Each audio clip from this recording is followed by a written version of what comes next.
Aku nak bagi saran, saya bikin statement dari.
Salam sejahtera, salam ceria, salam positif kepada saudara-saudari penonton sekalian yang sedang menyaksikan program Bicara Tokoh Institut Alam dan Tamadun Melayu Atma at FB Live Patma siri keempat.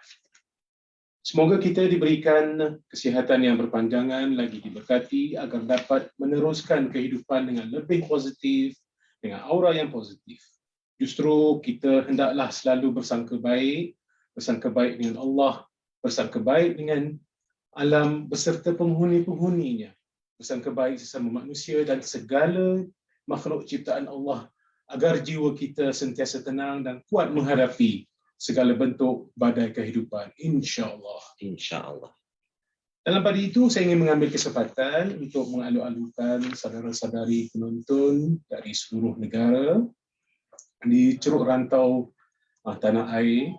Begitu juga kita maklum-alukan juga saudara-saudari dari seberang, ya, dari Aceh, dari Medan, dari Jakarta, Surabaya dan juga Yogyakarta yang turut sama menyaksikan program bicara kita pada pagi ini.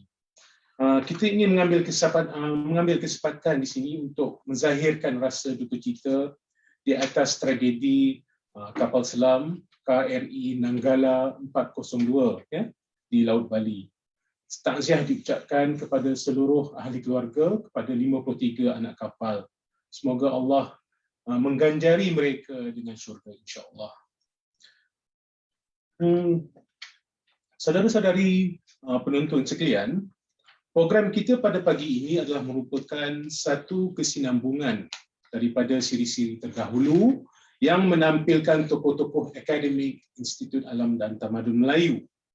Ini antaranya adalah sebagai usaha untuk mempromosikan perpustakaan alam dan tamadun Melayu yang sentiasa menyokong segala aktiviti penyelidikan yang dijalankan oleh Institut Alam dan Tamadun Melayu. Pada kali ini kita tampilkan seorang tokoh yang merupakan pakar dalam bidang ilmu tarikat, iaitu Profesor Madya Dr. Muhammad Shukri Yoh Abdullah. Dan dalam pada itu, sebelum kita meneruskan intipati program kita pada pagi ini, kita ingin bertanyakan sedikit sebanyak tentang biodata yang berbahagia Profesor Madya Dr. Muhammad Shukri Yoh Abdullah. Untuk pengetahuan segelintir para penonton sekalian, ya, Dr. Shukri Yoh menerima hidayatnya pada usia yang muda, pada usia 15 tahun, ya, tuan-tuan dan puan-puan sekalian. Jadi, apakah peristiwa yang mendorong hati Dr. Shukri untuk menerima Islam ketika itu, dalam usia yang begitu muda? Terima kasih saudara pengurusi. Sebenarnya saya dapat hidayah dari kecil lagi. Secara kebetulan ayah saya seorang anggota polis, constable, dan kami satu-satunya keluarga Cina tinggal di barak polis. Saya ni kecil seringkali disisihkan oleh masyarakat Melayu kerana saya ini bangsa Cina. Dan dari situlah saya berfikir, kerana saya melihat petang-petang tu saya lihat kumpulan-kumpulan kelompok-kelompok remaja, dewasa, orang tua berkumpul lain-lain kelompok, dan saya anggap bahawa kehidupan ini adalah sebuah perjalanan. Mesti ada satu destinasinya. Maka dari situlah saya mula pencarian saya dari kecil sampailah saya ke umur 15 tahun. Saya pergi kampung Cina, saya pergi gereja dan sebagainya. Dan saya akhiri dengan di masjid. Dan saya mulai belajar di masjid di luar pengetahuan orang tua saya. Belajar fardu ain, belajar fiqh sebelum saya memeluk agama Islam. Saya tahu solat, saya tahu puasa, saya tahu zakat, dan malah saya mengaji kadang tu seminggu aja naik Quran, dan saya mulai mengaji Quran sebelum memeluk agama Islam. Jadi doktor, ya, kalau kita lihat sekarang, Islam itu sinonim dengan Melayu. Selalunya berlaku kewujudan tanggapan yang menyatakan bahawa apabila masuk Islam berarti kena masuk Melayu. Jadi pada peringkat awal, ibu bapa Dr. Shukri sendiri, apa pandangan mereka ketika itu? Memang mereka beranggapan demikian, ya, bahawa saya akan jadi Melayu. Padahal masyarakat pun demikian, saudara mara keluarga saya pun demikian, beranggapan demikian. Dan saya sepanjang ini saya membuktikan bahawa walaupun saya memeluk agama Islam, tapi saya masih tetap berbangsa Cina, sama juga dengan bangsa-bangsa yang di luar dunia, macam Cina Islam di Hurgu, di China, Islam di Mauritania, Afrika dan sebagainya. So macam juga bila saya belajar di Mesir, orang Melayu ni, orang Arab anggap mu'alaf. Dia anggap mereka baru masuk Islam. Padahal orang Melayu dah berketurunan berapa abad memeluk agama Islam dan mengamalkan Islam. So persepsi-persepsi demikian berlaku ya biasa di dalam masyarakat, sama ada dunia Arab maupun alam Melayu atau Malaysia seperti kita hari ini. Sedangkan hakikatnya kedatangan Islam itu kalau dibandingkan di tanah besar China, sebenarnya Islam itu lebih dulu datang di China sebenarnya. Ya, betul. Pada sekitar tahun 800 Masihi. Ya, betul. Difahamkan ketika itu Islam disampaikan melalui proses perdagangan. Betul. Ibnu Battuta tak silap saya lah. Jadi tak lama selepas tu barulah sampai ke alam Melayu. Tak, sebelum bukan Ibnu Battuta, sebelum itu lagi. Zaman Saidina Osman, kita dah sampai ke China. Ada utusan sahabat dihantar ke China. Sebab itu China lebih duluan memeluk agama Islam dari sepanjang jalan sutera. Islam menguasai semua. Islam masuk ke alam Melayu sekitar abad Masihi lah, 8 Masihi. Dengan rombongan yang pertama dari Khorasan membina kerajaan Islam Perlak yang pertama. Hari ini masih terdapat makam-makam sultan lah yang kurang dipelihara oleh orang pihak pemerintah mereka kerana dianggap benda itu tidak penting. Padahal itu sangat penting, itu sejarah. Sedangkan kedatangan Cheng Ho sendiri pun dalam keadaan beliau sendiri pun beragama Islam, ya doktor? Cheng Ho ini adalah keturunan Rasulullah sebelah Sayyidina Hussein. Generasi yang ke-32. 32, sorry. 32. 32 atau 33. Makamnya dalam sejarah mereka tidak ketemukan makamnya, tapi kawan saya, sahabat saya Dr. Diaudin dari Surabaya ketemukan makam dia di Pulau Boyan. Dan makam dia masih terletak kepala jong kapal tu di atas makam tu, masih sampai hari ini. Kerana kayu jong tu sangat keras, kayunya yang boleh bertahan berabad-abad lamanya. Pulau Boyan. Pulau Boyan di Laut Jawa lah. Di Laut Jawa. Dia kalau nak pergi ke Pulau Boyan tu dia kena tunggu air pasang dan air surut. Dan pulau ni sangat kecil aja. Agak jauh daripada Pulau Jawa lah. Sebelum kita pergi lebih jauh doktor, maksudnya kita berbicara soal buku tentang tarikat Syatariah di alam Melayu. Apakah pandangan doktor dari segi pada asalnya dalam dilahirkan sebagai bukan Islam, berbanding dengan saudara-saudara yang lain yang sememangnya apabila lahir saja memang dah lahir dalam Islam. Kita lihat daripada aspek keberkesanan dakwah itu sendiri. Apakah doktor lihat dakwah bil hal ataupun dakwah bil lisan itu lebih memberikan lebih mampu untuk menarik orang-orang bukan Islam untuk tertarik kepada Islam itu sendiri? Kadang-kadang ialah pada hakikatnya walaupun bangsa Melayu tu yang lahir sebagai seorang Islam, tetapi apakah mereka ini mampu untuk menonjolkan akhlak yang mampu untuk meraih tarikan orang-orang bukan Islam untuk datang kepada Islam. Jadi kita lihat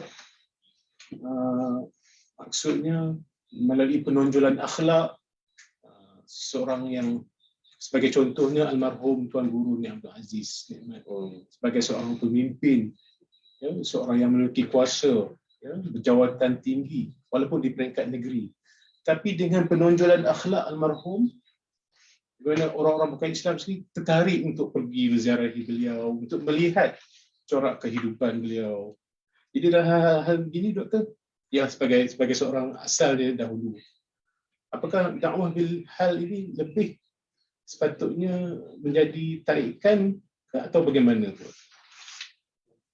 Dia dakwah bil hal dengan dakwah bil lisan kena harus seiring.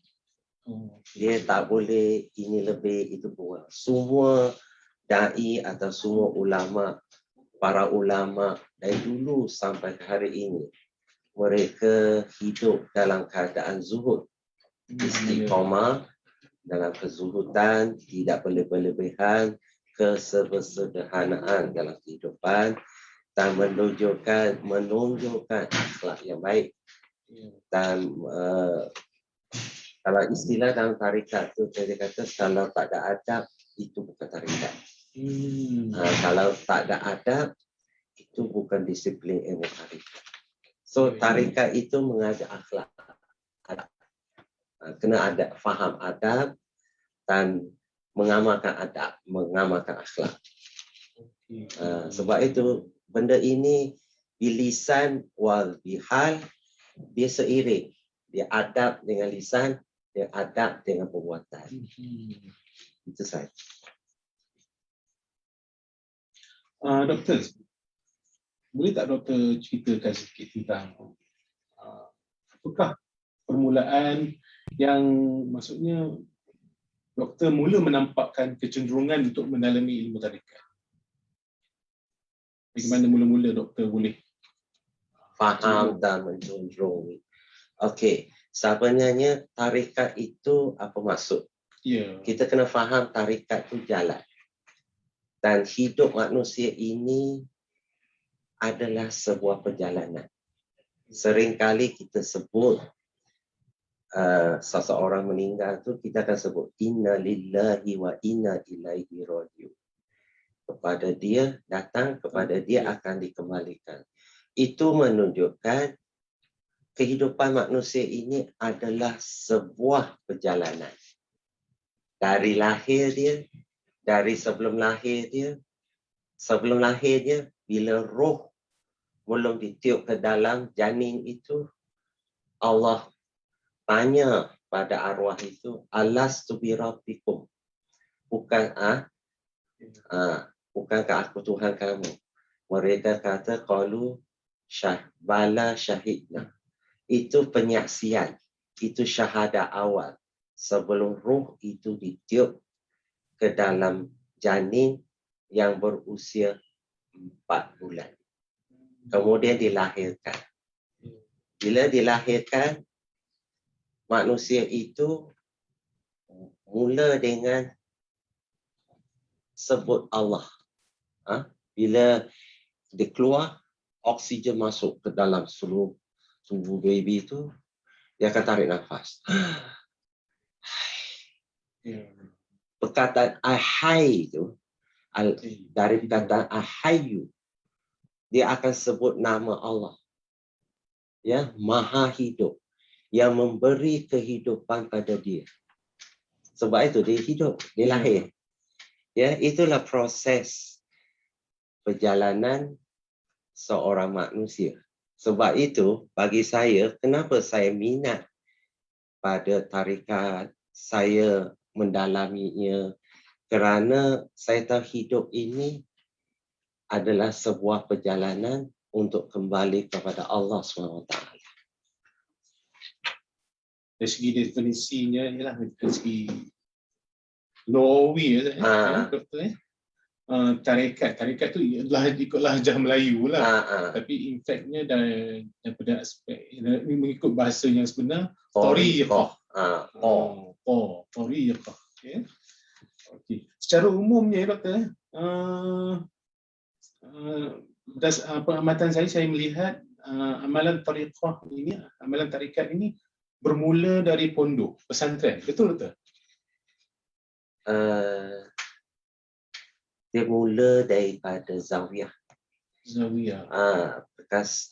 Perkataan zawiyah itu mula diguna waktu Islam masuk, iaitu abad ke-10 Masehi. Dan zawiyah itu hari ini masih ada tapak di Bayan Perlak. tapak dia. Okey. Itu abad ke-10 Masehi. Perkataan zawiyah itu bermaksud dari bahasa Arab sudut. Ia memiliki makna yang tersirat murni, iaitu menggambarkan secara majaz, metafor. Zawiyah itu salah satu sudut daripada Haramain Mekah dan Madinah, di mana tradisi Haramain Mekah dan Madinah, para Rasulullah dan para sahabat mengajar di sudut-sudut dia. Di situlah dikembangkan, akhirnya para ulama mengambil makna tersebut kerana ada hubungan sanad dari segi ilmu, amalan yang berpaksikan kepada baginda Rasulullah SAW. Jadi maknanya apakah tak nak Bukan pondok ya. pondok ya? Jadi zawiyah ni dia apakah diklasifikasikan sebagai institut, sebuah institut Pusat ilmu. pusat ilmu. Jadi kewujudan zawiyah ini hanya tertumpu di satu tempat ataupun ada kewujudannya di rantau lain Dan di di tanah seluruh Arab? dunia, termasuk Afrika Utara. Kalau di Libya tu banyak mereka guna zawiyah, termasuk Mesir dan juga beberapa negara Afrika Utara. Manakala beberapa negara yang lain dia mengguna istilah yang sinonim tapi maknanya sama. Contohnya macam Hanukkah di Iran ya, Hanukkah di India dia ada guna Hanukkah, dia ada guna istilah ini. Kalau di alam Melayu dia guna pondok, itu pesantren untuk kemaslahan dakwah tempat, so dia guna nama tempat. Pada asalnya Islam turun dan bina pusat Islam yang pertama pada hujung abad ke-8 Masehi di Perlak, itu ialah Zawiyah Chok Kala. Zawiyah yang pertama. Dan di situlah kembangnya zawiyah-zawiyah ke seluruh Aceh sampailah tempat-tempat lain. Sebab itu banyak manuskrip di Aceh itu ini di hujung dia disalin bulan Rejab ke bulan Syaban ke apa di zawiyah mana. Dia ada sebut zawiyah Manara dan di negeri mana disebut. Ya. Zawiyah Manara tu sebenarnya lah zawiyah Syekh Abdul Rauf Sengkil di tepi laut hari ini, makam dia tu. Jadi maknanya zawiyah di Perlak itu merupakan zawiyah yang pertama di rantau Alam Melayu. Jadi maknanya Syattariyah itu maksudnya mula diamalkan di situ dan kewujudannya adalah yang pertama sekali di rantau Asia. Di rantau Melayu. Sebelum tu saya tak tahu tarikat apa yang berkembang. Okay. Tapi Syattariyah kemudian masuk. Kerana Syattariyah itu timbul sekitar abad ke-13 yang diasaskan oleh Syekh Abdullah Syattar, cicit kepada Syekh Najmuddin Syahrawardi di Khorasan, dihantar ke India untuk berdakwah. Tapi bila dia ke India, dia menemukan banyak masalah tentang pendidikan rohani ini.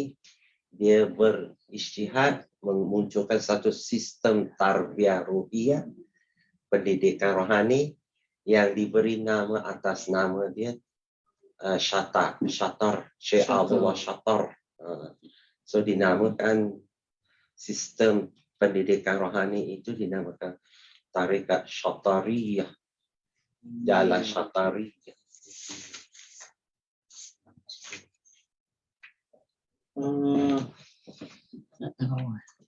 Apa dia? Okay. Doktor, bagaimanakah sebenarnya tarikat itu terhasil? Apakah matlamatnya paling utama adalah untuk bertaqarrub dengan Allah? Matlamat utamanya. Bagaimana doktor?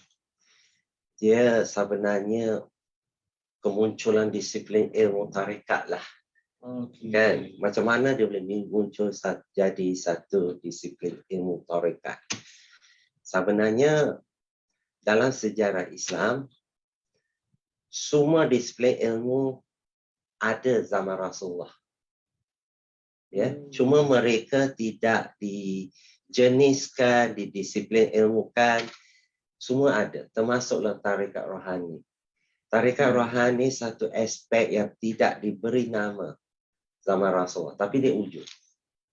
Tapi bila setelah Islam tu berkembang, umat Islam makin ramai masuk Islam, dan bertembungan ajaran Islam dengan tamadun luar seperti China, Parsi, India, Rom, Mesopotamia dan lain-lain itu berlaku pendisiplinan ilmu untuk menjaga kemaslahatan kemurnian ilmu itu tersebut. Ya, ramai orientalis barat mendakwa bahawa orang zaman itu dipengaruhi ya oleh tamadun luar. Sebenarnya itu salah. Ulama kita mereka pewaris Nabi dan mereka juga memahami akan tentang ijtihad yang dilakukan. Maka berlakunya pendisiplinan ilmu seperti fiqh, tauhid, tafsir, hadis dan sebagainya. Ilmu arud, ilmu mantik, ilmu falsafah dan sebagainya. Ya, berlaku bertembungan, makanya berlakunya pendisiplinan ilmu. Satu persatu, tujuan untuk menjaga kemurnian ilmu tersebut dan supaya umat Islam lebih memahami, ya, lebih memahami. Ada golongan dia menolak ini semua, atau dia menolak beranggapan bahawa tarikat rohani ini bukan disiplin ilmu dari ajaran Islam. Padahal tarikat rohani ini adalah satu disiplin ilmu yang akhir muncul daripada disiplin ilmu-ilmu ni yang lain. Kita lihat permulaannya para sahabat tabi'in hidup dengan zuhud. Banyak kitab-kitab zuhud telah dikeluarkan. Pengamalan, penghayatan zuhud itu macam Hasan al-Basri, Rabi'ah Adawiyah dan sebagainya. So timbullah kitab kemudiannya setelah zaman Hasan al-Basri, Rabi'ah Adawiyah, Syekh Ismail Harawi tentang Manazilus Sa'ir. So kitab ini dikembangkan oleh ulama. So akhirnya muncullah pelbagai aliran tarikat. Aliran tarikat ni muncul adalah akibat bila seorang ulama itu dia pergi berdakwah ke sesuatu tempat dan dia melihat penyakit rohani masyarakat itu pelbagai. So dia munculkan satu sistem, satu manhaj untuk bagaimana dia mendidik merawat penyakit rohani tersebut. Dan sistem manhaj itu diberi nama atas nama dia. Macam Syekh Abdul Qadir Jailani, dia kata tarikat jalan Qadariyah, nama dia Qadir, Syekh Abdul Qadir. So Syekh Najmuddin Syuhrawardi, so dia akan ambil nama tarikat Syuhrawardi. Macam Syekh Abdullah Shatar, dia akan mengambil kepada nama dia Syekh Syatariyah dan sebagainya.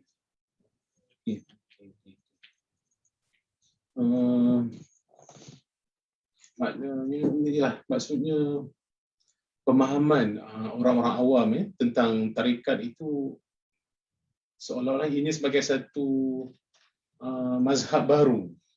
Ya, betul ya. Jadi peranan untuk memberikan penjelasan yang sebenarnya tentang kewujudan tarekat itu, apakah dia tarekat itu. Jadi dalam hal ini, orang awam mungkin dia berbeza pemahamannya tentang apakah itu tarekat, apakah itu mazhab. Ya Doktor? Mazhab itu hanya diperuntukkan, disebut dalam fiqh. Okey. Fiqh. So fiqh ini cara dia menghukum, metodologi menggali hukum dan pendapat tentang hukum itu ada mazhab-mazhab atau aliran-aliran dia tersendiri. Itu tentang masalah persoalan zahir syariat.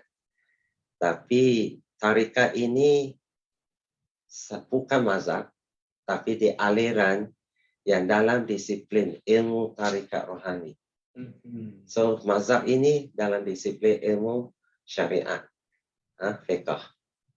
So sama juga dalam ilmu tauhid, dia juga ada aliran tauhid, aliran Qadariyah, aliran Mauturidiyah, aliran Sanusiyah, aliran Asy'ariyah dan sebagainya. Ya. So aliran tauhid ini, kata ilmu kalam ini pun aliran pemikiran dia.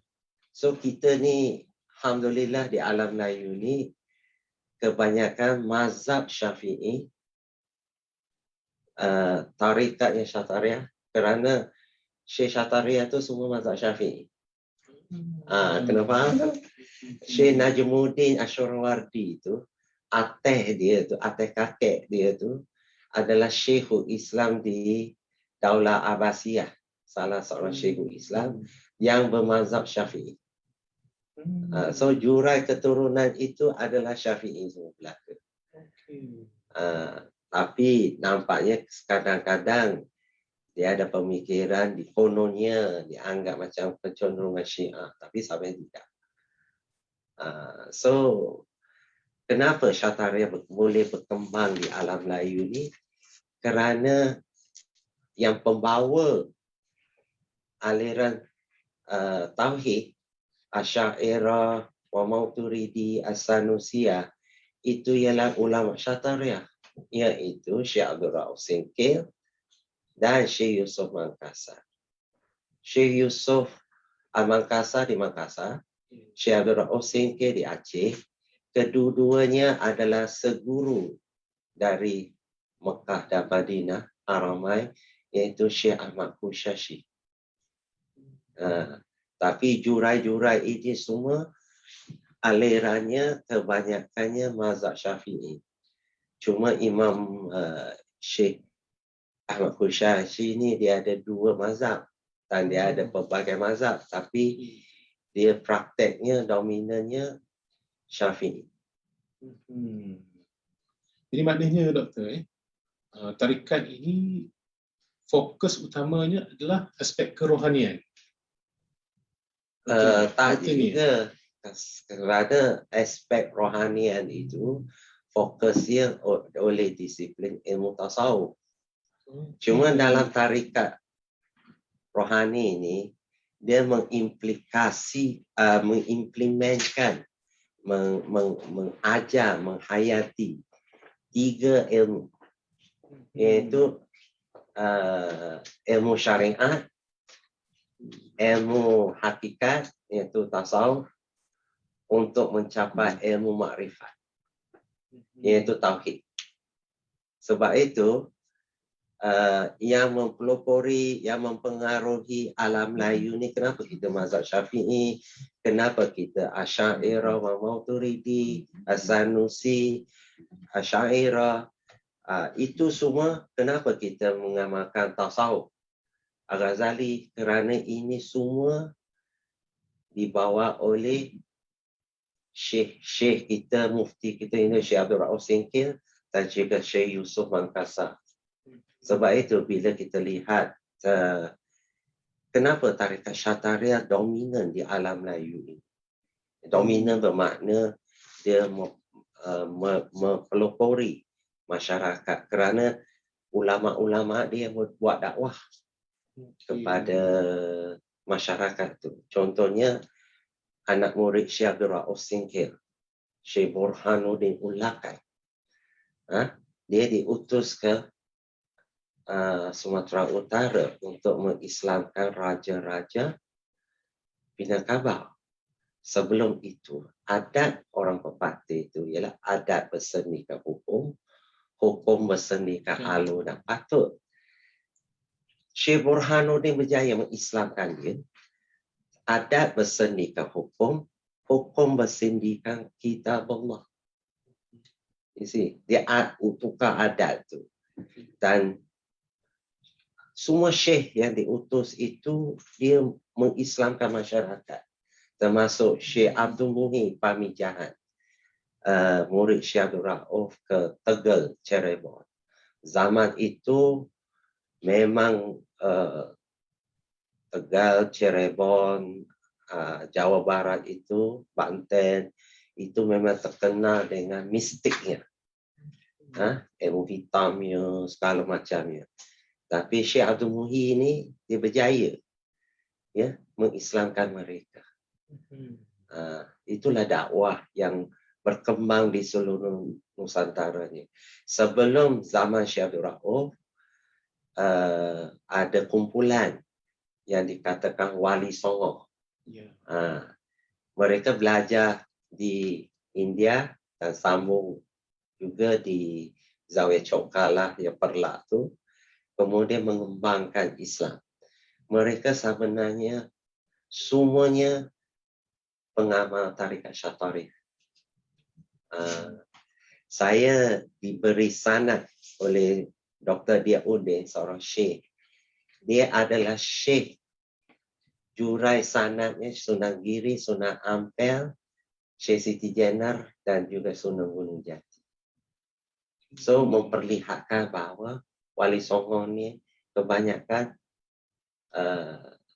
Syatariah. Malah ayah mereka, Syekh Jamaluddin Kubro, yang makamnya sekarang ni ada di Bukit Turgo, lereng Gunung Merapi, Yogyakarta. Makamnya di atas bukit. Beliau adalah murid langsung dengan Syekh Abdul Syattar. Dan beliau adalah keturunan Rasulullah belah Sayyidina Husain Al-Hassan. Belah Sayyidina Hasan Al-Hassan. So, para keturunan Wali Songo hari ini, contohnya yang kita terkenal, Dr. Syekh Rahimuddin Al-Bantani yang sering ngajar di sini itu, dia tulis di belakang dia Al-Hassan. Kerana dia adalah keturunan Jamaluddin Al-Kubra dan ayah kakek dia tu murid turut langsung dengan Syekh Abdullah Syattar. Dari segi amalan tarikat ni, Doktor, maksudnya dari aspek orang awam sendiri. Apakah itu jadi satu ikutan ataupun sememangnya kalau kita nak mengamalkan tarikat perlu ada ilmu? Dia syarat nak mengamalkan tarikat ialah dia kena lepaskan fardu ain dia. Iaitu dia kena tahu apa itu taharah, solat, buku Islam lah. Itu tauhid, sifat 20, beriman kepada kitab, rasul, qada dan qadar, hari kiamat dan sebagainya, dan juga tasawuf. Bila dia lepas ini fardu ain ni, dia dibolehkan untuk bertarikat. Tapi sebenarnya dia boleh juga bertarikat langsung. Kerana Sayyidina Ali radhiyallahu anhu, dia lahir waktu baby, dia diasuh, disusu, ditukar kain lampir oleh baginda Rasul. Dia yang besarkan. So jalan hidup tu, tarikat itu sudah dibimbing. Terus dibesarkan, dididik ke jalan tu, ke jalan Allah. So sebab itu dalam mindset masyarakat hari ini dianggap tarikat mesti ada syarat macam ni macam tak. Dalam sirah tak ada. Dalam sejarah Rasulullah tak ada. Sayyidina Ali umpamanya, dia aja. Dari baby lagi. Menyusul lagi. Ya, tukar kain lampir lagi. Dan dia besarkan keadaan jalan. Ilmu jalan. Ilmu hidup. Kerana ilmu disiplin tarikat ini ialah ilmu yang jalan kita menuju balik kepada Allah SWT. Sebab itu Allah SWT sering kita sebut Inna lillahi wa inna ilaihi raji'un. So dalam buku ini ada saya ungkap tentang Umdatul Muhtajin. Kitab Umdatul Muhtajin ni dia kata jalan hidup ini ada sebuah perjalanan adalah tarikat dan dia ada 4 perkara. Pertama dia mesti ada ilmu. Ilmu alat jalan iaitu bahasa Arab, Quran, solat, fiqh, tauhid dan tasawuf dan sebagainya. Dan ilmu jalan. Ilmu jalan ini mesti ada guru. Sebab itu syarat kedua dia kata mesti ada syekh. Kalau tak ada syekh, tak ada guru, gurunya syaitan. Dia nukilkan pendapat ulama Syekh Abdul Wahab Asy'arani dalam kitabnya Al-Anwarul Qudusiyah disebut. Dalam Haqaiq Tasawuf juga sebut Syekh Abdul Qadir Isa mengatakan kewajipan berguru. Ketiga akan diajar tentang adab. Sebab itu adab dalam tarikat adalah salah satu pokok dalam tarikat. So kalau tak ada adab, bermakna dia bukan tarikat dan dia bukan ajaran disiplin ilmu tarikat. Kerana zaman Rasulullah, sahabat bila Rasulullah mengajar, mereka semua duduk depan dia menghadap dan tunduk. Mereka tak akan pandang direct dengan Rasulullah. Itu ada adab dia. So benda-benda macam ni diaplikasikan dalam tarikat hubungan syekh dengan murid. So benda-benda ini telah dijelaskan dalam kitab manuskrip ya, Bayan Syurut wa Syekh oleh Syekh Abdul Rauf Singkil. So ilmu tarikat hari ini bukan tak ada, ada. Kebanyakan ilmu tarikat yang ada di alam Melayu ni tersimpan di dalam manuskrip dan belum dikaji. Saya kaji Syekh Abdul Rauf Singkil ya, melalui pemikiran dakwah dia, tapi analisis saya terpaksa guna tahqiq kerana karya-karya beliau yang pemikiran beliau yang ada dalam karya-karya beliau semuanya dalam bentuk manuskrip yang belum dicetak, yang belum dikeluarkan, yang belum dikaji. Ia tersimpan. Kecuali satu aja naskah, iaitu Tarjuman Mustafid, tafsirnya. Sekarang ni adalah pelbagai sarjana kita mulai buat kajian tentang hadis dia, tentang Umdatul Muhtajin, kitab-kitab dia yang lain semua. Ada master PhD dan ada ramai juga student yang bawa selian saya, kebanyakan tentang manuskrip Syekh Abdul Rauf. Yang terbaru ni iaitu Muhammad Zuraini Mashrum, pensyarah IBG Sungai Merak. Dia buat kajian tentang pendidikan rohani Syekh Abdul Rauf dalam Bayan Syurut Syekh wa Murid. Manuskrip dia. So kita mulai galilah dan kaji. So kita perlu lihatlah, dan dalam melihat manuskrip tersebut atau mana-mana manuskrip hari ini harus menguasai tahqiq, ilmu tahqiq atau ilmu filologi. Itu peraturannya. Kalau kita ambil terjemahan atau perumian teks itu dan diterbitkan, ini berlaku ya. dalam masyarakat kita oleh Ustaz Wan Saghir. Dia merumikan teks Manhalus Sofi, dia merumikan teks itu diterbitkan dijual. Itu bukan ilmiah. Kalau dari segi taraf, dia penelitian kita itu hanya popular. Setaraf dengan Waryasari, Waryapop, majalah popular. Dia bukan ilmu. Ilmu dia ialah harus dilihat dari segi filologinya dan tahqiqnya. Bila dikeluarkan bentuk ditahqiq, makna tahqiq ialah mengesahkan. Ya, manuskrip itu perlu ditahqiq, disahkan, dibenarkan. Filologi itu membenarkan dari segi bahasa, dari segi pengarang, dari segi konten, dari segi hadis, dari segi ayat Quran, dari segi data-data konten yang ada dalam teks tersebut.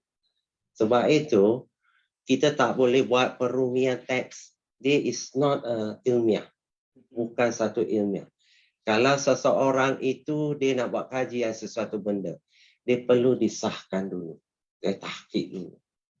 Ya, bila tidak ditahqiqkan, ilmu dia batal. Kalau ikut prosedur keilmiahan dalam ilmu manuskrip. Maksudnya ditashihkan. Ditashihkan itu disahkan, ditahqiq. Dia mengesahkan benda itu. Pasal bila kita kaji manuskrip, macam Syekh Abdul Rauf ni, kajian Syataria semua disana. Kami perlu pengesahan. Misal kata student saya, Muhammad Zurai bin Mashrub, dia mengalami masalah pentahqiqan tu hampir 2 tahun. Kerana satu naskah yang dirujuk oleh Syekh Abdul Rauf dalam Bayan Syuruk Syekh Murid itu tak diketemukan. Hanya diketemukan 2 tempat.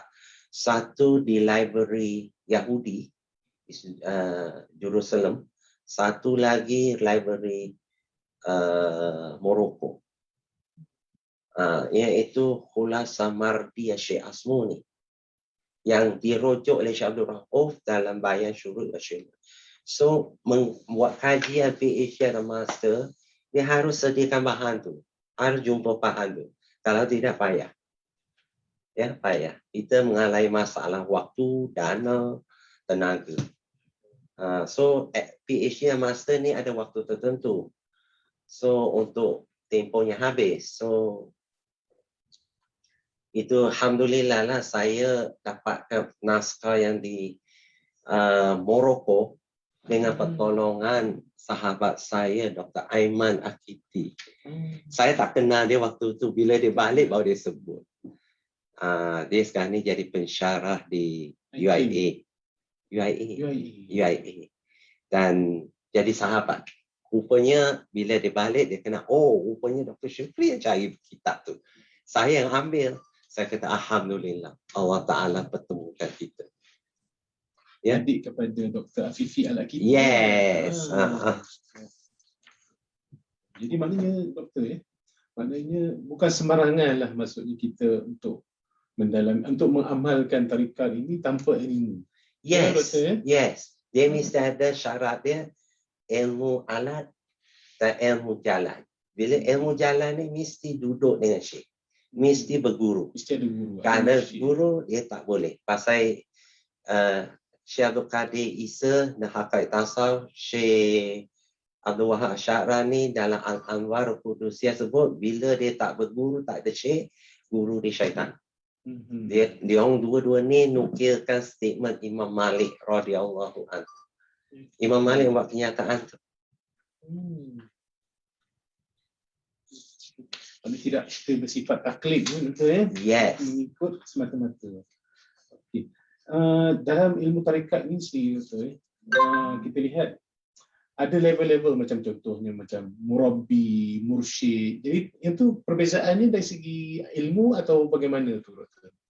Dia yang dimasukkan Encik Muhaimin itu ialah tentang mursyid ya syekh. Ya. Syekh itu ada tingkatan murabi, pendidik, ada tingkatan muadib,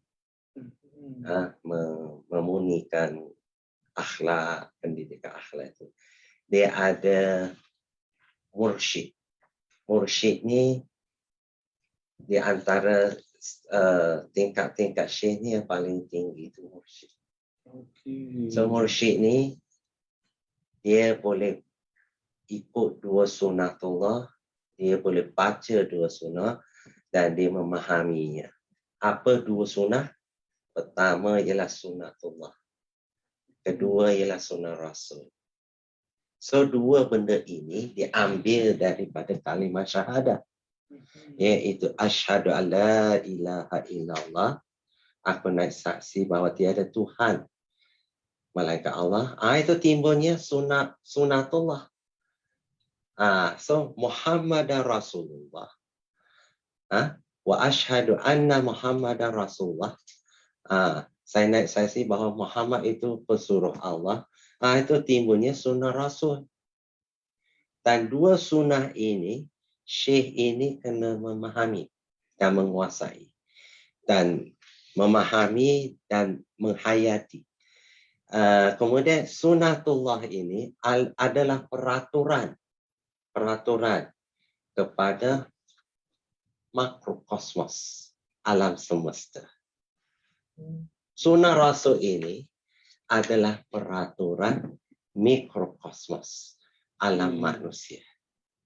So kedua-duanya lahirnya qada dan qadar. Sebab itu kalimah syahadat ini kena faham dengan betul. Ini ajaran yang diajarkan oleh Ibn Arabi. Ibn Arabi dia menyelik-nyelikkan ilmunya dalam syair. So kalau orang tak faham syair, dia tak faham arut, tak faham, dia punya ilmu ketuhanan dia selik-selik. Ramai orang tak faham. Ya, ada majaz, ada bukan majaz, ada simbolik, apa dia metafora, macam itulah, macam-macam. So itu sebenarnya ajaran yang diperturunkan. Dalam syatariah itulah dia. Tapi itu kerja syekh lah. Ada syekh syatariah yang dia kena faham itu. Mursyid. Dia kemudian dia ada kitab yang untuk dia je, untuk syekh aja. Contohnya kitab Lataif Ghaibiyah yang Syekh Abdullah Sattar keluarkan. Ada saya bentang, saya rasa di bab 7 kot. Atau dasar bab 4, dasar ajaran syatariah. Itu sebenarnya itu untuk syekh. Saya bentang ucap utama tu di Menggatan, Surabaya tu sebenarnya perhimpunan ulama syatariah. The syekh duduk depan saya kena cakap menuntut. Tapi hari ini kalau ditanya saya tentang itu, saya tak akan cakap. Kerana it's not for the orang masyarakat biasa. Dia ada ilmu yang untuk syekh, ada ilmu yang untuk orang biasa. Khawas, awam. So ada 3 tingkatan. Ilmu tahap ilmu tu ada kitab-kitab pun macam. Kena fahamlah. Sebab itu bila ada syekh yang mengajar kitab di khawas di khalayak orang awam, boleh diharamkan. Kerana itu menimbulkan salah faham. Ya. Menimbulkan salah faham itu akan menimbulkan fitnah pada masyarakat itu. Berbalik kepada pemahaman masyarakat je betul. Bagaimana dengan mungkin masyarakat awam melihat itu sebagai salah satu daripada ciri-ciri tarekat. Sebagai contohnya amalan zikir yang dipersembahkan secara berdansa ataupun menari. Jadi itu bagaimana tu, Doktor? Itu zikirnya ada pelbagai bentuk. Ya, zikirnya ada pelbagai bentuk. Dia hasil daripada berdasarkan satu ayat. Ayat Quran seperti mana disebut oleh Allah SWT. Bismillahirrahmanirrahim. Wallazina yazkurunallah qiyaman wa qu'udan wa ala junubihim. Dan mereka yang mengingati Allah sama ada dalam bentuk berdiri, berjalan atau berbaring. Ayat inilah ulama mungkin berijtihad ya. Kerana kita disuruh ingat Allah, pasrah Allah dalam setiap kali solat, dalam doa iftitah, inna solati wa nusuki wa mahyaya wa mamati. Nampak? So kita disuruh beribadat, mengabdi, ingat kepada Allah. So ulama ni, syekh ni melatih dirinya, melatih muridnya untuk ingat pada Allah. Istilahlah macam kita dengan kekasih. Ya, kita cinta sangat kepada dia. So, kita macam duduk pun bayang dia. Kan? Haya pun bayang dia. Sendawa latah pun sebut namanya. Nampaklah? Begitulah kita dengan Allah SWT. Latihannya. Itu yang kata zikir. Zikir itu yang disebut, dirumuskan dalam Syatariah, dalam kitab Jawahir Khams. Kitab Jawahir Khams ni disusun oleh seorang Syekh Syatariah, jurai yang ketiga ke keempat dari Syekh Abdullah Syattar. Namanya Jawahir Khams, 5 permata. Beliau bersuluk, berkhalwah di atas Bukit Qalan di India tu selama 13 tahun untuk bersihkan diri. Itu semua tu nak tulis kitab. Kitab ini ditulis dalam bahasa Farsi, kemudian diterjemah dalam bahasa Arab oleh Syekh berikutnya, Syekh Shibghatullah Ruhullah, yang buka Zawiyah Syatariahnya di Haramain, Mekah dan Madinah. Tapi Jawahir Khams ni adalah kitab pegangan para wali songo untuk berdakwah. Dia ada 5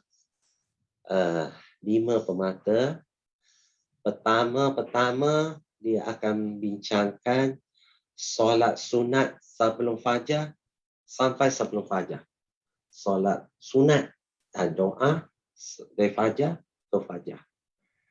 Kemudian ada permata kedua, dia bincangkan wirid dan zikir sebelum fajar sampai sebelum fajar. So bermakna kalau kita mengamalkan kitab ini, bermakna kita lekat di sejadah tak akan bangun. Tak sempat pun habis. Pasal banyak sangat. Amalannya disusun oleh Syekh Muhammad Ghaus Khatiruddin. Ya. Jadi yang termaktub dalam manuskrip ni tertumpu kepada amalan-amalan atau apa tu? Dia yang kita kaji. Manuskrip ni kalau macam Syekh Abdul Rauf, dia membincangkan tentang falsafi, teknik pemahaman, kedudukan ontologi, wujud, hubungan wujud manusia sebagai makhluk dengan wujud Allah sebagai Tuhan pencipta alam semesta ini. Dia ada falsafi itu, pembincangan itu, pemahaman, kedudukan hubungan Tuhan sebagai makhluk dan Tuhan sebagai pencipta dan manusia sebagai makhluk. Sorry, tadi saya buat silap. Ini falsafi. Kemudian ada amali. Dia ajar zikir, this and that. So macam wirid kita lepas solat, tahlil Yasin, ayat manzil yang diamalkan oleh masjid kita hari ini seluruh Malaysia adalah berasal daripada aurat Syatariah, Qadariyah, Syekh Abdul Rauf Singkil yang diambil daripada Syekh Ahmad Bushashi, gurunya di Mekah, Madinah, Haramain. Sebab itu, jangan terfikir kita buat ni bid'ah, bukan dari Rasulullah, atau bukan ulama susun tu bukan calang-calang ulama. Ya, contohnya saya dah tahqiq tahlil Yasin dan juga saya tahqiq wirid habis solat. Saya sedang cari sponsor untuk terbitkannya, ya. Dalam ini saya kempen lah. Kalau ada siapa-siapa nak sponsor, insya-Allah. Satu doa, misal kata kita angkatlah dalam tahlil Yasin yang disebut dalam Umdatul Muhtajin Syekh Abdul Rahman Singkil. Dia yang susun benda tu ada manuskrip tu. So itu yang jadi amalan masyarakat kita sampai ke hari ini. Ya, kita bukan tak ada landasan, ada landasan. Bila saya tahqiq salah satu doa je, macam doa tolak bala. Ifa'anna kulla bala'i dunya bala'il akhirah. Jauhilah kami daripada bala dunia dan bala akhirat. Jauhilah kami atau kita dari bala dunia itu dah berapa hadis yang disebut oleh Rasulullah. So dia susunan doa tu disusun oleh ulama. Tapi susunan tu setiap statement dalam tu ada 3-4 hadis. So macam mana dia kata doa tu bid'ah, Rasulullah tak buat. Padahal itu anjuran Nabi. Satu statement tu, ifa'anna kulla bala'i dunia aja, wa bala'il akhirah aja. Jauhilah kami dari bala dunia. Berapa ayat Quran perintah, berapa hadis perintah, berapa hadis kursi perintah. Saya tahqiq itu. Alhamdulillah, benda tu dah komplit. Ya, kalau ada siapa nak sponsor untuk akhirat yang saham ni, bolehlah cari saya. Saya memang nak terbit benda ni atas nama penerbit UKM kerana penerbit luar dianggap tidak tersohor, tidak diiktiraf. Penerbit universiti dianggap sebagai penerbit internasional. So kita gunalah manfaat. Ini saham akhirat semua. Dan saya tahqiq, kemudian saya kemukakan apa sebab? Sebab asal usul sejarah, terjemahan, sanad, terjemahan dan tahqiq, sanad, tahlil Yasin atau ini semua amalannya dalam syariah. Ya, orang awam boleh amal. Dia orang awam, dia orang bertarikat boleh amal. Dalam Haqaiq Dasau, Syekh Abdul Qadir Isa kata, termasuk dalam Umdatul Muhtajin Syekh Abdul Rahman Singkil kata, termasuk juga kitab Al-Anwarul Qudusiyah Syekh Abdul Wahab Syarani kita. Mereka kata bahawa amalan ni ada kalanya hasanat, tak akan ada kalanya darajat. Hasanat tidak memerlukan baiat. Darajat dan hasanat sekaligus memerlukan baiat dan memerlukan sanad, bimbingan guru. Sebab itu dia boleh dibuka secara semua untuk masyarakat awam. Hari ini masyarakat kita dah amal. So why not kita kaji dan cari balik asal-usulnya, sejarahnya, sanadnya dan ijazahnya. Untuk diperkukuhkan lagi masyarakat Islam kita yang daily life ini. Supaya mereka terdedah dengan pemahaman tersebut. Oh, kita punya amalan bukan calang-calang. Ya, bila saya tahqiq, bila lihat tahqiq, kita boleh lihat macam istighfar, astaghfirullahalazim tu, berapa hadis suruh istighfar, berapa Quran suruh istighfar, berapa hadis kursi suruh istighfar. Betapa hebatnya manfaatnya amalan setelah disusun oleh ulama secara package yang kita tak perlu khawatiri asal usul dan sebagainya. Dan benda itu kerja kita lah untuk tahqiq, mengesahkan, kemudian berhujah. Ya, untuk memberi pencerahan kepada masyarakat supaya jangan salah faham. Ada ura-ura, ada statement yang kata, oh ini Rasulullah tak buat. Kena jelaslah benda pencerahan. Menarik ini, Doktor. Setidak-tidaknya amalan yang kita buat, kita tahu asal usulnya. Ya. Tidaklah hanya semata-mata taklid semata-mata, ataupun bila dinyatakan apakah sumbernya daripada buku agama ni, daripada ustaz tu. So, kurang-kurangnya kita tahu asal usul amalan zikir ni daripada mana. Kalau bila benda ini boleh diterbitkan, dan insya-Allah itulah hujah kita. Ya. Itulah jati diri kita. Pasal ini dah jadi jati diri masyarakat Melayu yang mengamati masjid-masjid. Ya. Sikit-sikit tahlil Yasin. Kunduri meninggal tahlil Yasin. Kunduri doa selamat tahlil Yasin. Dan sebagainya. Cuma tolak bala yes, kita boleh tahlil Yasin. Tapi kalau kita macam dihadap kepada bencana alam seperti COVID hari ini, kita lebih baik berkunut nazilah.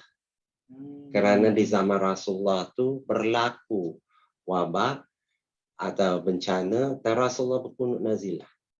Ya, setiap solat fardu tu dia berkunut. Bukan hanya subuh sahaja. Satu lagi doktor ya.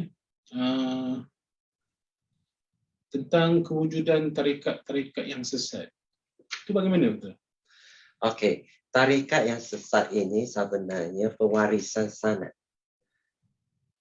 Itu dalam kitab Bayan Syurut Syekh wa Murid. Syekh Abdul Rauf pernah sebut, dia kata zaman dia. Dan begitu juga Ibn Arabi, Amrul Muhkam pun ada sebut zaman dia.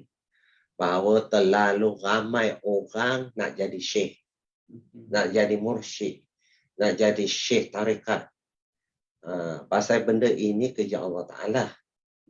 Bukan kerja orang tu, dia nak boleh jadi. Dia kerja Allah Ta'ala. Allah yang pilih, Allah yang tentukan.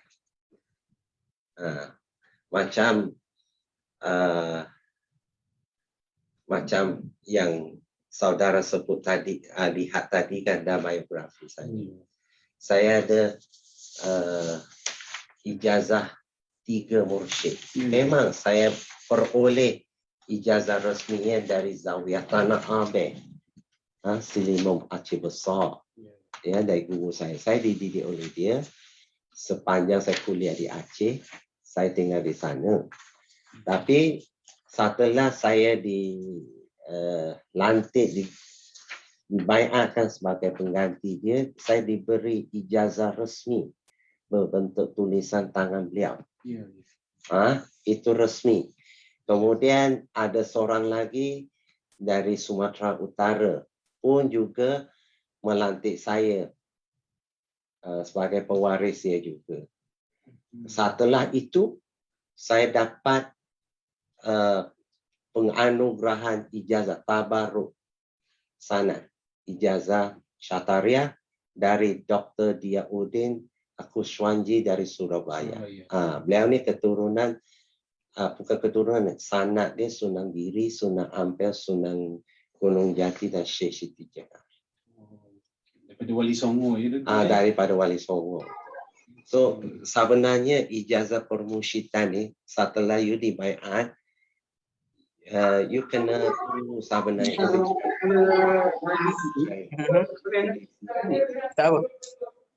daripada tradisi tarikat sufi ni. Bila you diangkat jadi mursyid, you kena tunggu perakuan, pengiktirafan dari luar. 2 syekh tarikat yang lain untuk mengaffirm atau mengesahkan. Dan saya dapat banyak sebenarnya. Dari India ada 2, 3, Malaysia 2, di India 2. India punya syekh saya tak pernah jumpa. Tapi dia lihat orang makrifah, dia memberi kesahan. Online ni. Diri sebagai pentauliahan. Ijazah syekh is ijazah pentauliahan. Itulah dilihat di sini ada 3 jenis pentauliahan ya doktor. Satu ijazah sanad, satu lagi ijazah syekh, dan satu lagi ijazah mursyid. Tak, ijazah syekh is mursyid sama. Okay. Dia dalam tarikat dia ada wakil syekh iaitu muqaddim. Dan dia ada khalifah. Khalifah ni istilah tongkanan syekh. So dia ada juga Syekh yang dilantik oleh Syekh. So, tapi dia masih bawah Syekh itu. Dia ada, sebab itu dia kita kata ada Syekh Mu'adib, Syekh Murabi, so the Syekh yang mursyid. So benda-benda ini ada dalam tradisi tarikat. Sebab itu disiplin ilmu tarikat ni sangat kokoh. Tapi saya lihat hari inilah di alam Melayu ni banyak pewarisan mursyid tu tak sah. Tak sah, bukan ahli dan sebagainya. Dan ramai juga mereka terperangkap di alam malakut, alam jin, alam roh. Dianggap apa yang dilihat tu betul dan dianggap benda tu kasyaf sama yang tidak. Kasyaf yang sebenarnya ialah fana fillah. Kasyaf yang sebenarnya ialah baqa billah. Itulah dilihat dari segi itu nampaknya agak berstruktur ya, Doktor. Yes, sebenarnya berstruktur. Padahal pasal benda ini masih simpan dalam manuskrip. Tak dikeluarkan, tak dikaji. Sebab itu masyarakat tarikat ini ramai salah faham. Bila kita sebut, dia marah kita. Dia kata kita ni cemburu atau dengki atau tidak. Sebenarnya saya cakap apa yang ada dalam Syekh kita. Yang Abdul Rauf Sengkil, gurunya Syekh Ahmad Kushashi, guru atas tu Syekh Abdul sebagainya. So aliran-aliran, pelbagai aliran ni sebenarnya semuanya sudah digabungkan oleh Syekh Ahmad Kushashi dalam kitabnya As-Sumtu Majid dalam tarikat Syatariah. Sebab itu tarikat Syatariah, tarikat yang sangat besar, dia boleh guna mana-mana metode pendidikan rohani, mana-mana tarikat yang ada di dunia ini, kerana dia ada sanad dimasukkan ke dalam Syatariah. So dia ada authority. Semua kitab, ilmu, amalan maupun pendidikan manhaj tarikat rohani. Nampaknya Doktor ya, memang perlu ada usaha untuk memberikan penjelasan yang tepat tentang tarikat ini. Betul sebenarnya. Selama ini saya sendiri sebagai orang awam, saya melihat tarikat itu sebagai satu ilmu yang agak berbeza, satu ilmu yang tidak pernah maksudnya didamping. Apakah sebenarnya tarikat itu, dan apakah itu tarikat itu lebih kepada sesuatu yang bukan menjadi amalan Rasulullah. Jadi bila berdasarkan penjelasan Dr. Datin itu, nampak maksudnya tarikat itu lebih berstruktur sebenarnya. Yes, sebenarnya golongan-golongan yang mengkaji tarikat di Malaysia ini ada golongan yang bukan authority. Bermakna dia bukan syekh. Dia nak kaji juga, dia nak sebut juga kerana dia minat. Satu golongan lagi, dia pendidikan barat. Dia kaji juga tarikat, dia buat tak ada authority langsung, kemudian dia menukilkan pendapat-pendapat orientalis barat untuk memfitnahkan ilmu tarikat. Itu pun ada. Contohnya R.A. Nicholson, Ozihar Michigan. Mereka kata tarikat ini adalah pengaruh dari Hindu-Buddha, sinkritis, dicampuran, pengaruh ananisme, Hindu-Buddha dan sebagainya. Ada juga mereka kata Nur Muhammad ni pengaruh Syiah Ismailiyah. Padahal kalau sektor Syiah Ismailiyah tu, kalau ikut mazhab Syiah yang mutabar ni menolak mereka juga, sesama Syiah juga. Kerana mereka menolak Nabi. Mereka anggap bahawa Syiah Ismailiyah ni anggap bahawa wahyu itu salah turun kepada Muhammad. Sepatutnya turun kepada Sayyidina Ali. Itu sedangkan R.A. Nicholson dan Masyikan itu mengatakan bahawa Nur Muhammad itu dipengaruhi oleh Syiah Ismailiyah itu sampai salah. So statement itu dinukilkan oleh sarjana kita ramai di Malaysia. Prof. Dr. Abdul Rahman Abdullah, USM, this Prof. Mahyudin Sejarah, UKM, this Ali Hashimi, M. Yusuf Jamil dan sebagainya. Bila kita menukilkan kajian-kajian barat tanpa diteliti dan usul periksa, akan menimbulkan fitnah ilmu yang tak sudah. Terutama sekali tarekat rohani. Ya.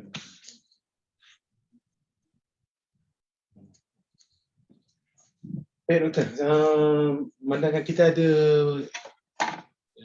buku khas terbitan ni, iaitu Tarikat Syatariah Alam Melayu. Boleh Doktor kupaskan pengisian ni? Tadi dah kupas dalam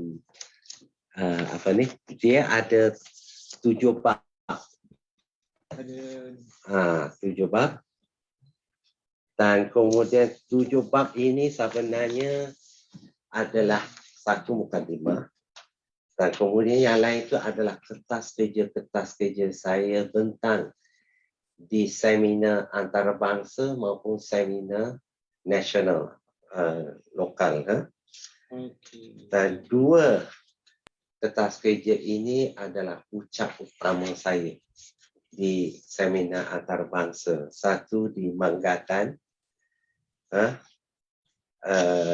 dasar Tarikat Syatariah dan dasar ajarannya, dan juga satu lagi di Banten saya rasa itu Tarikat Syatariah dan dasar ajarannya. Satu di Manggatan itu peranan Tarikat Syatariah dan tantangannya dalam sejarah menuju kejayaan masa depan umat, negara dan bangsa. So ke-7 artikel ni sebenarnya diolah, diambil, dianalisis secara tahqiq daripada manuskrip karya-karya Syekh Abdul Rauf Simsir, karya yang dinukil di dalam karyanya, dirujuk di dalam karyanya, karya gurunya dan karya muridnya. Itulah sebab itu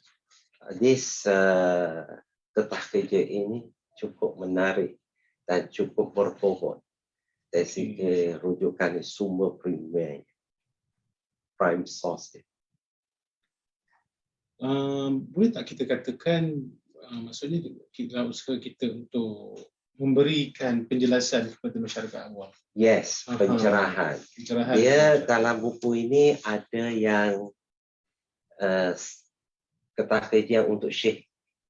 Yang saya sebut tadi lah dasar ajaran Tarikat Syatariah itu sebenarnya ucap utama saya untuk Syekh Tarikat Syatariah di Surabaya.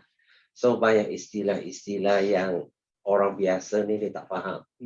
So mohon nak dibaca kitab ini dengan bimbingan guru ya. Kebanyakan buku saya keluarkan mesti ada bimbingan guru yang membaca, dibimbing, guidance reading. Kalau tidak takut salah faham.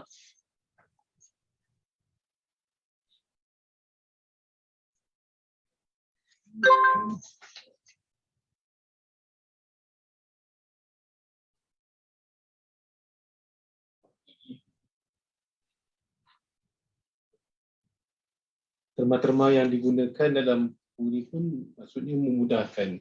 Yes. Dari segi pemahaman pembaca-pembaca. Yes, ada artikel yang untuk mursyid, ya, khawas. So tak semua yang difahami. So macam juga dalam Tarikat Syatariah dia ada kitab dia yang untuk mursyid sahaja. So kalau dia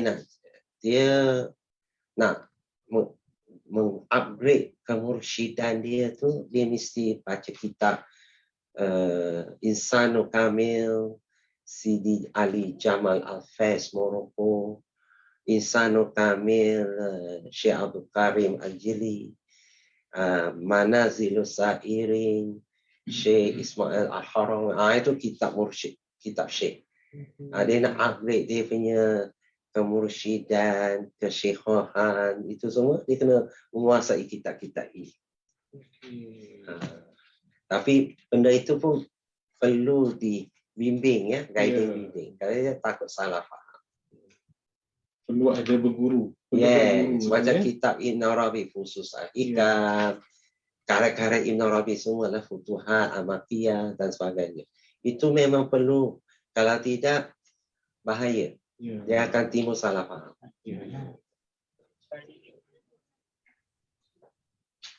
Itulah selama ini mungkin masyarakat melihat tarikat ini individu-individunya perlu ada berserban bertingkat-tingkat, janggut panjang melirik. Ya, jadi persepsi masyarakat awam tentang tarikat itu sendiri pun dah menyeleweng daripada maksud yang sebenar. Sebenarnya dia kena ada ilmu. Dia nak ikut sunnah, okey. Dia ada sunnah Nabi yang harus ikutan. Dia ada sunnah Nabi yang haram untuk ikutan. Itu yang orang kata, kenapa ada sunnah Nabi umat dia tak ikut? Ada Nabi kahwin 9, kita kahwin 4 aja. Ketentuan sunnah Nabi itu tak boleh diikuti. Nampak? So, ada sunnah Nabi yang wajib. Dia perintah, kita wajib ikut. Dia larang, kita wajib tinggalkan. Itu. Sebab itu kena faham, memahami sunnah dan mengikuti sunnah. So, ramai orang tak faham. Oh, Nabi tak buat, ini tak buat. Tapi Nabi kata apa? Alaikum bisunnati wa sunnatu khurafa ar-rasyidin min ba'di. Dan ini kamu harus ikut sunnahku dan sunnah khurafa ar-rasyidin setelahku. Itu bermakna dari segi hadis asar sahabat. Asar sahabat bermakna kau sahabat. Khurafa ar-rasyidin. Nabi yang perintah wajib harus ikut. Itu sebenarnya ramai orang faham, salah faham. Saya pernah ditanya oleh kawan, hadis putus sanad dia boleh terima? Saya kata boleh. Kenapa? Dia asal sahabat, dia sampai sahabat sahaja. So kenapa kita tolak? Kan? Kena faham itulah. Misal kata dia kata, oh hadis dhaif pun ditolak. Tak. Dia hadis dhaif ni kebanyakan disebabkan perawi, bukan matan. Dia periwayat perawi yang bawa hadis tu, pribadi tu, bukan konten hadis matannya. So bila penghujaan hadis dhaif diiringi Quran, hadis dhaif didukung oleh hadis sahih, itu boleh bawa hujah hukum, boleh ambil dan pakai. Kena faham di situ. Sebab itu ilmu ni luas. Ilmu ni luas. Dia tak terbatas. Kita faham, ini buat. Ini putusan nak buang. So tak lama nak pakai hadis apa. Banyak sangat hadis dibuang. Dan kita kena faham. Ada hadis yang tidak dimatankan. Oh, memang nanti tanya saya pula. Jadi fitnah pula. Contohnya hadis takril. Takril tau. Sahabat buat, Rasulullah diam. Tak larang. Kan itu takril. Makan dot. So benda-benda ini tidak dimatankan. So carilah, bersusun satu matan hadis takril. Berapa jilid? Nampak tu? Tak ada buat. Tak ada buat. So banyak hadis lagi yang tidak dimatankan. So kita kena carilah, kena usaha. Hadis dhaif tadi tu kelemahannya hanya dari segi perawi, bukan matan. So dia didatangkan hadis sahih yang lain, ayat Quran tu dukung dia, boleh jadi hujah hukum, boleh diamal. Dan hadis dhaif ni boleh diamal secara individu, bukan jamaah. Kan? Itu sahaja. Kena fahamlah benda-benda macam ni. Nampak Jurata kita ada soalan ya? Soalan apa?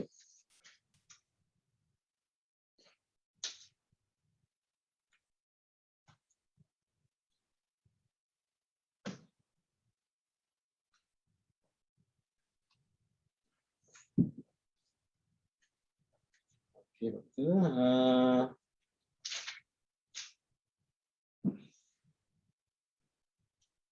Seseorang ahli tarikat adakah memerlukan imej tarikat ataupun boleh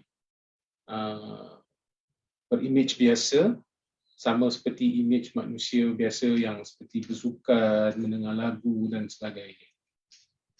Maknanya seorang pengamal tarikat ini. You see, pengamal tarikat yang diajar oleh guru saya tidak ada imej. Seperti biasa, tutup aurat, tutup kepala, kan? Ikut biasa. Kalau ada janggut, memelihara. Kalau tak ada janggut, biarlah macam tu. Jangan paksa nak ikut sunnah, paksa tumbuh rambut, janggut. Saya memang tak ada janggut. So either you ikut sunnatullah, sunnah Rasul. Itu dua sunnah yang you kena follow. So kena pemahaman tu clear. So tak perlu ada image dan hidup sebagai manusia biasa. Yang penting prinsip dia ada, guru ada.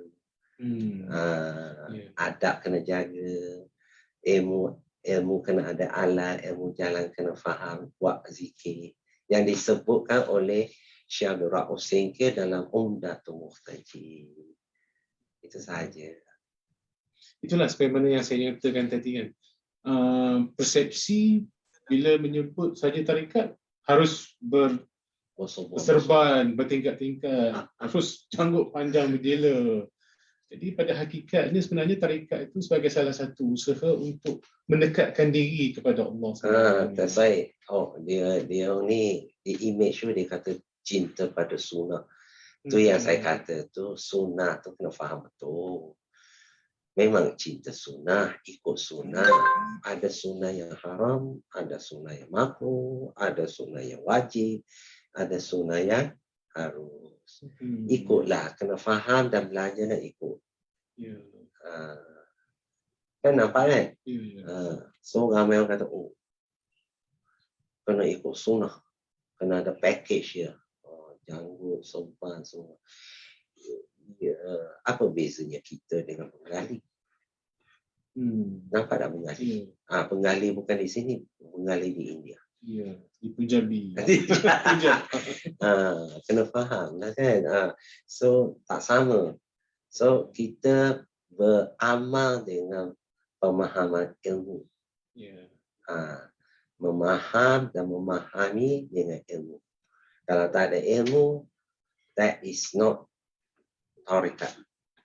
So tarikat ni mesti ada ilmu, mesti ada amalan, pendekatan amali, pendekatan falsafi dan sebagainya. Bila sebut tentang perbezaan antara tarikat ni, tarikat Naqsyabandiyah, apa? Okay, dari segi metodologi pengamalan, teknik dia. So di Naqsyabandi pun dia ada berbagai metod mazhab dia, aliran dia. Ada Naqsyabandi yang tak bersuluk, tak masuk kelambu kan. Ada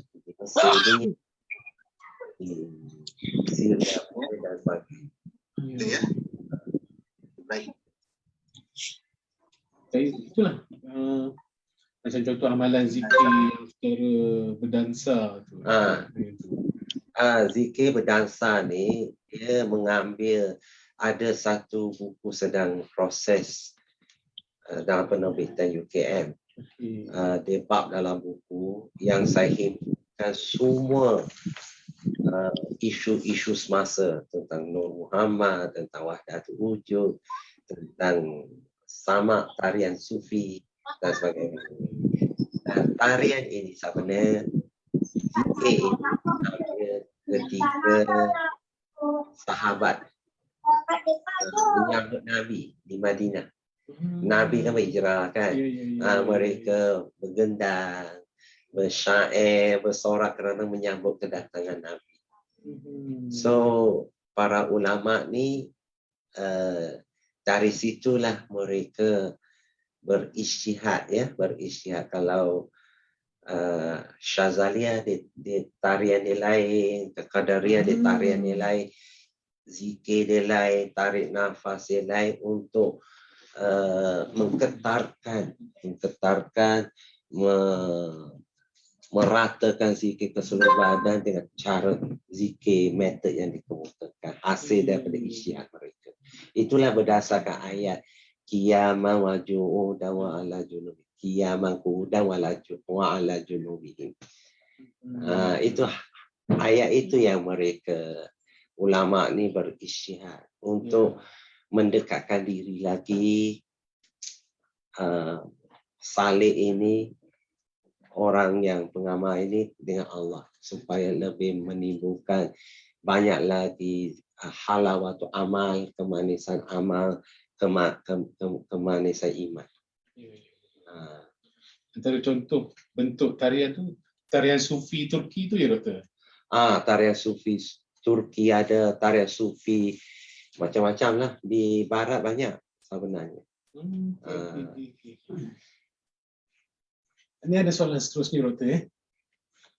Apakah metod tauhid yang digunakan tarikat Syatariyah? Tauhid kalam Asy'ariyah atau tauhid syuhudi? Dia kalau dia sebenarnya orang ini tanya saya, dia ada pengetahuan. Sebenarnya dasar pembelajaran tauhid ya orang Islam ialah tauhid Asy'ariyah yang diperkenalkan oleh Syekh Abdul Rauf di Aceh, Mufti Aceh abad ke-17, dan juga Syekh Yusuf Makassar di Makassar. Tetapi tauhid syuhudiyah ni tauhid khawas. Dalam salah satu statement Syekh Abdul Rauf, macam mana nak syuhud bila kita dalam zikir kita serah balik basirun, sami'un, mutakalimun, muridun, semua tu serah balik ke Allah. So siapa syuhud siapa? Kita dah tak ada, kita dah tenggelam. So tauhid syuhudiyah ni only satu proses saja. Proses bila sampai ke tingkat dia khawas, iaitu khawas mana maka dia dah siapa syuhud siapa waktu itu pasal dia dah tak kenal siapa diri dia kan.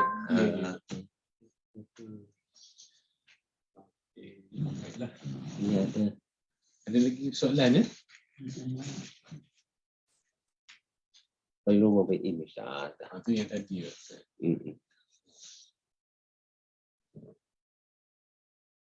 Tak ada lagi. Soalnya ada lagi juga.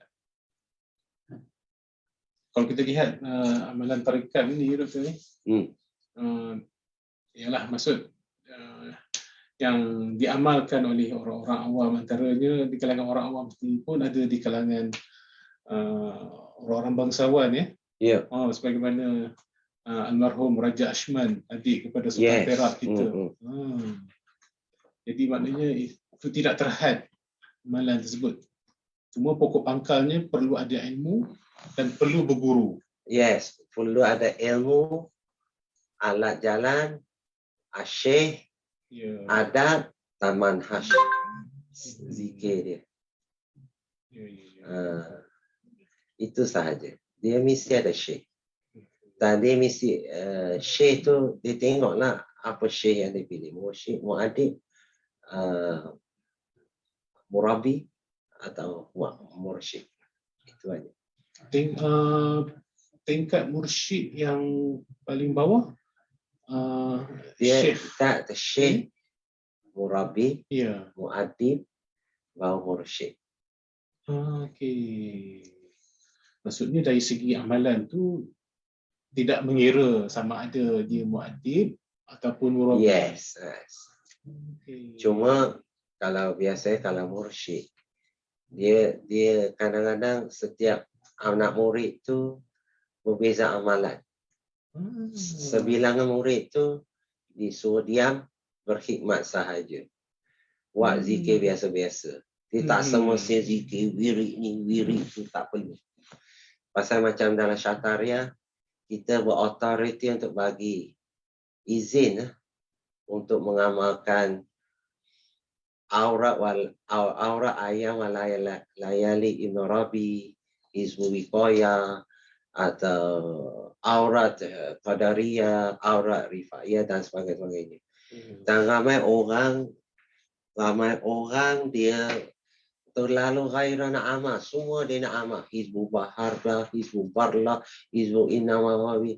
Sebenarnya apa tujuan amalan? Ialah mencapai makrifah, keredaan Allah, martadillah, masalah sakinah, ketenangan, halawatu amal, halawatu iman itu akan dapat dalam proses. Tapi mencapai fana baka itu susah. That's why perlu kita amal. Kita loaded with amal, nanti kita exhausted. Exhausted nanti kita akan fed up. Kita bukan amal, kita exhausted. Kita amal, jadi terlampau asyik sangat, kita tak boleh kontrol dah. Jadi isim. Dia berlaku pasal dia punya syariat, dia ada tong rohani, dia bocor. So, dia dah tak boleh kawal diri. Berlaku. So, banyak kes-kes yang macam ni, dia kena cari guru yang betul. Guru yang tahu penyakit itu macam mana dia nak settle. Yang penting kita merawat penyakit rohani kita. Kita jadi sakinah, kita jadi martadillah, diredai Allah. Itu aja matlamat kita. Matlamat kita. Kehidupan perjalanan hidup kita sentiasa dalam keredaan Allah. Kita tak ada satu lagi soalan. Halim Hamzah. Di mana ni?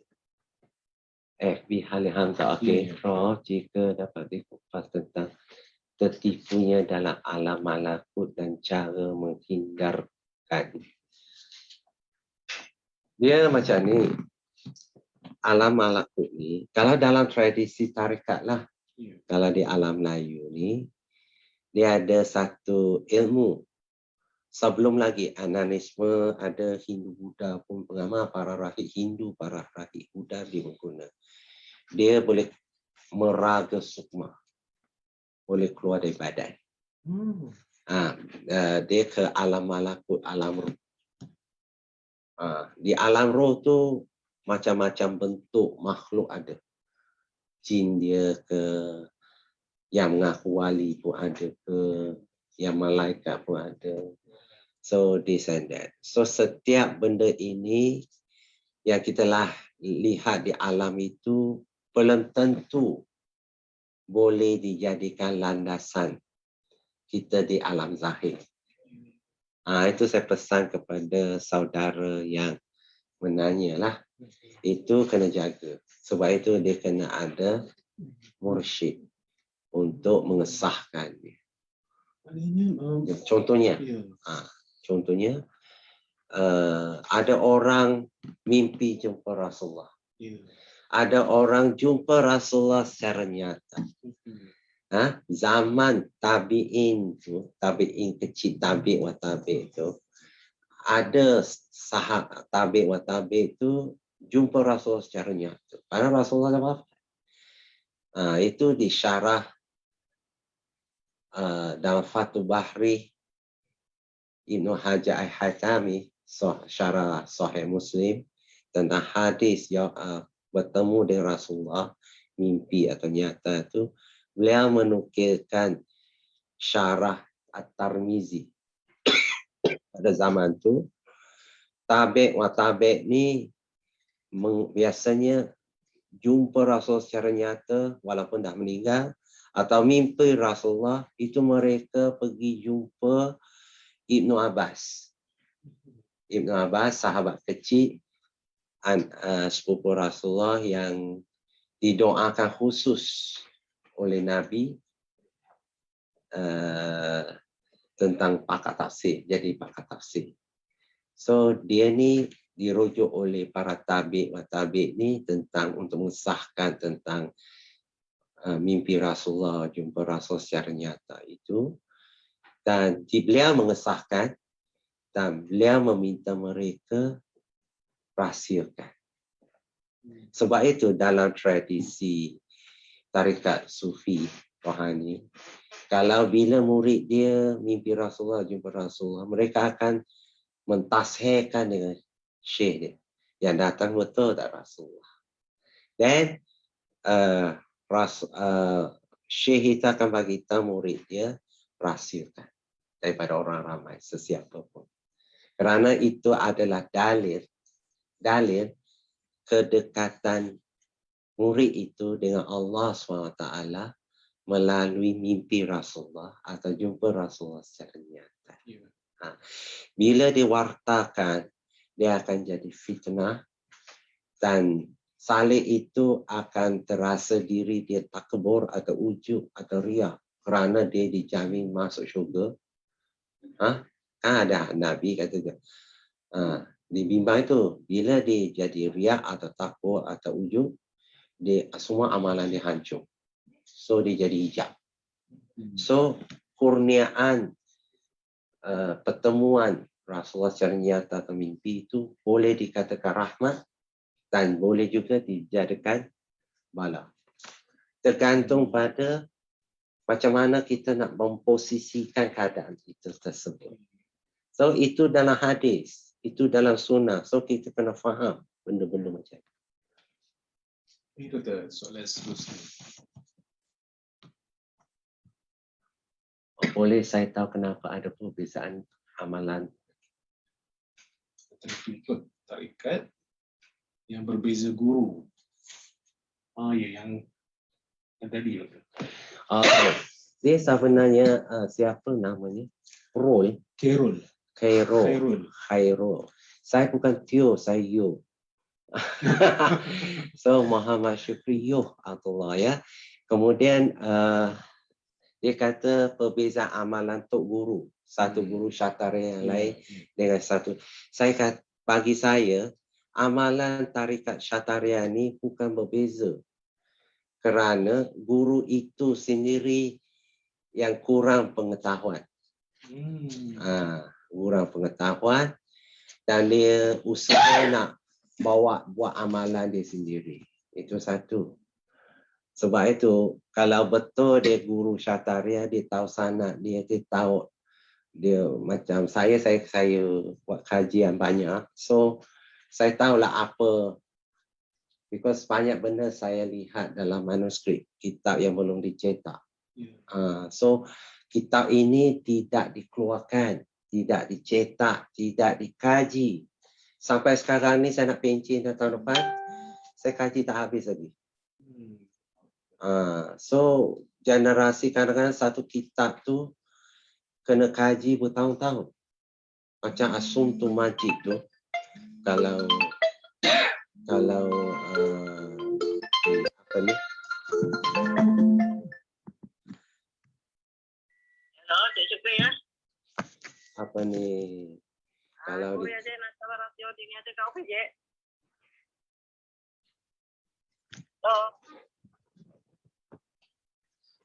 you see, dia setiap tarikat syataria tu tak semuanya sama ya. Ada tarikat syataria yang sesat. Ada tarikat syataria yang betul. So tergantung pada pewarisan sanad, sistem dan itulah sebenarnya berlaku. Kalau kita nak suruh bergabung semua syataria satu grup, I don't think so. Pasal ada benda yang saya tak setuju, saya menolak. Macam misal kata dia bertentangan, saya menolak. Kalau saya dapati benda tu salah, saya kata salah. Kan? Kalau benda tu betul, saya kata betul. Ikut pemahaman kajian saya yang saya lihat dalam manuskrip. Ramai orang, ada orang yang ramai yang marah saya bila saya cakap benda yang benar. Saya tak cakap benda yang ini pasal kawan ni tak. Saya cakap benda yang benar. Ada, tak ada. Harang-harang, halal-halal. Saya tak kata tak apalah pasal dia kawan kita dia dapat. Tak, saya cakap terang dengan dia. Benda ni salah, benda ni tak boleh, benda ni macam. So, ada yang pewarisan sanad dia tak betul, ajaran dia, amalan dia ikut dia mereka, saya tak mahu. Pasal kita ada sanad, kita amalan. As a mursyid, dia boleh keluarkan ilmu sanad ilmu, sanad amalan, sanad tarekat. Sanad pusat ilmu.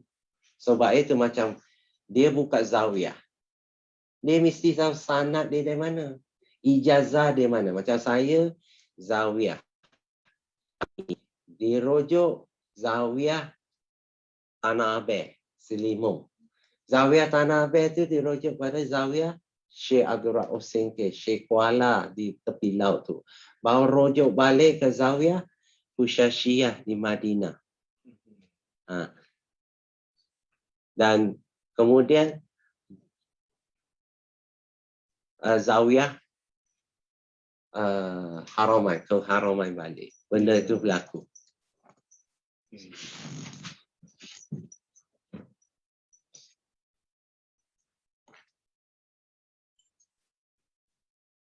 Ni. Dia punya tu sistem low. Kenapa? Audio tu.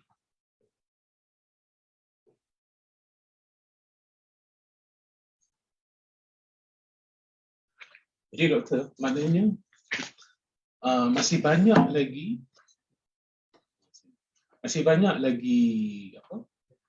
maklumat-maklumat yang berkaitan dengan syatara ini terkandung dalam manuskrip. Yes, malah kita perlu diungkap kerana dia menyangkut rohani kita. Menyangkut setiap batin tu akan manifest, menzahirkan yang zahir. So dia ada banyak. Syekh Abdul Rauf Singkil dia menyelesaikan konflik wujudiyah zaman dia.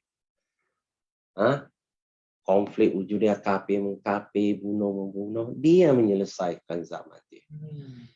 Dibawa ke zaman dia menyelesaikan. Sebab itu adat dalam adat orang Aceh, dia kata apa? Adat Pak To Morohom, hukum Pak Syifuala. Dia kata adat ikut Po Toromohom. Hukum tu, kebijaksanaan hukum, menghayati hukum, semua ikut Syifuala Abdul Rauf Singkil. So ini jadi pegangan masyarakat Aceh dari dulu sampai ke hari ini. Tapi malangnya orang Aceh tak kaji Syekh Abdul Rauf Singkil. Itu satu kerugian sebenarnya. Ya.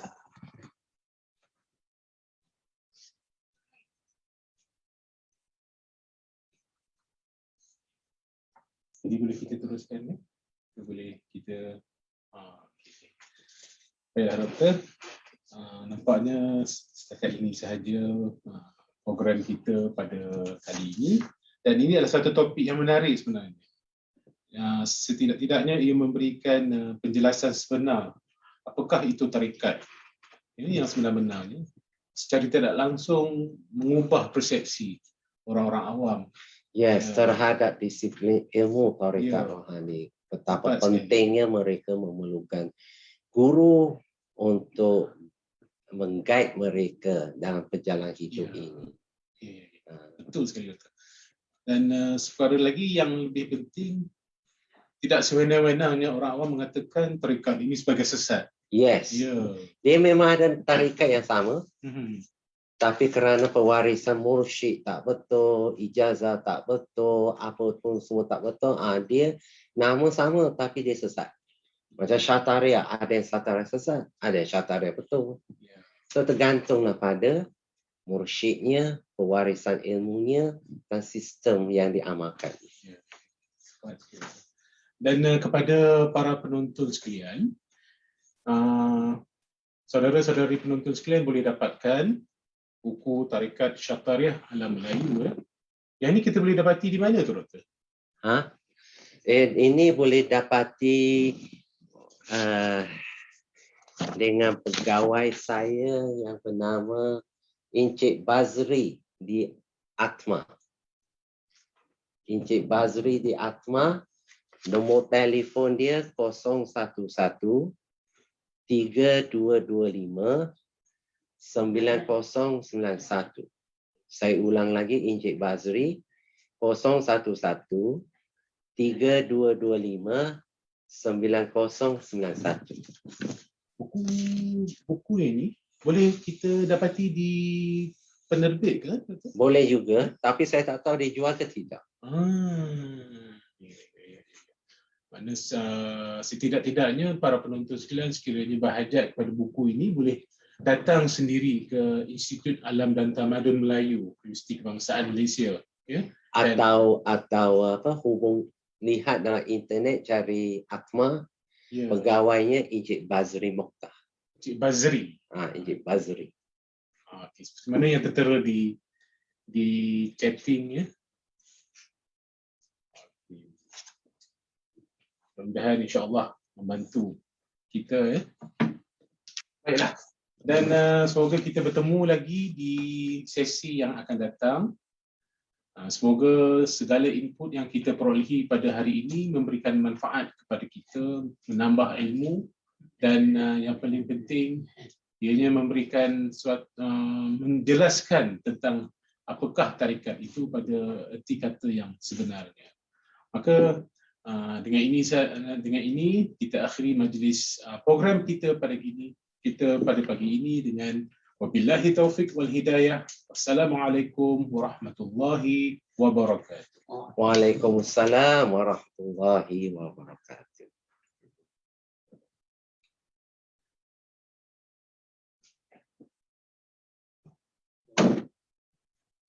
Okay. Dah off dah.